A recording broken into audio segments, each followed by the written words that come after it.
જિલ્લા શિક્ષણાધિકારી આજરોજ ગુજરાત જાહેર સેવા આયોગ દ્વારા સમગ્ર રાજ્યમાં નાયબ મામલતદાર અને DYSO વર્ગ 3ની પરીક્ષાનું આયોજન કરવામાં આવેલ છે.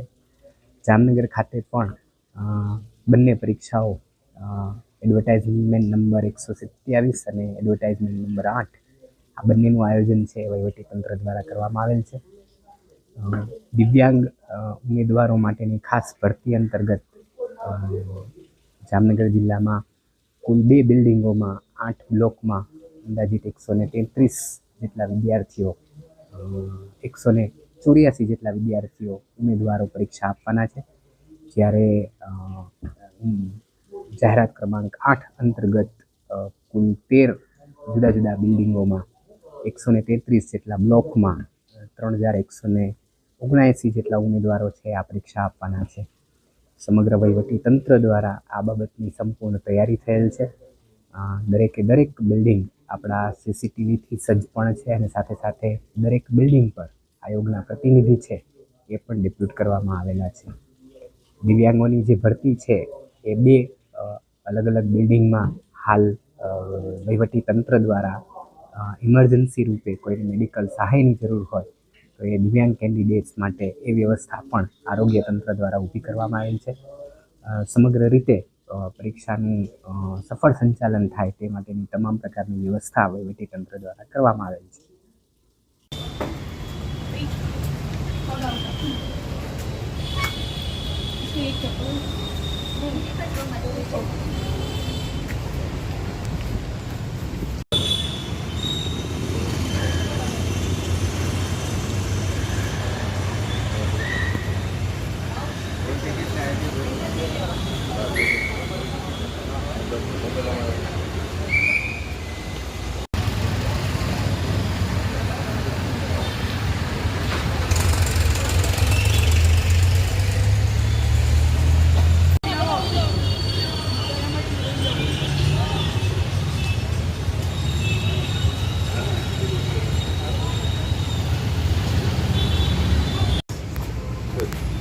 ભલે 2 બહેનો લઈ જાઓ કે આપણે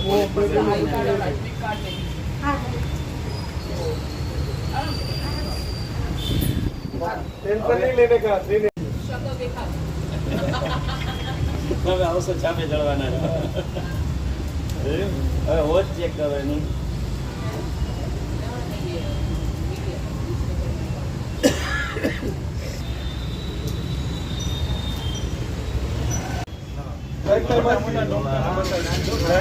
પ્રોબ્લેમ છે આંસુ બનતા જ નથી. આંસુ બનતા એના લીધે વિઝન ઉપર તકલીફ થઈ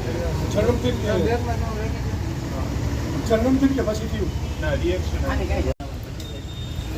આંસુ બનતા નથી.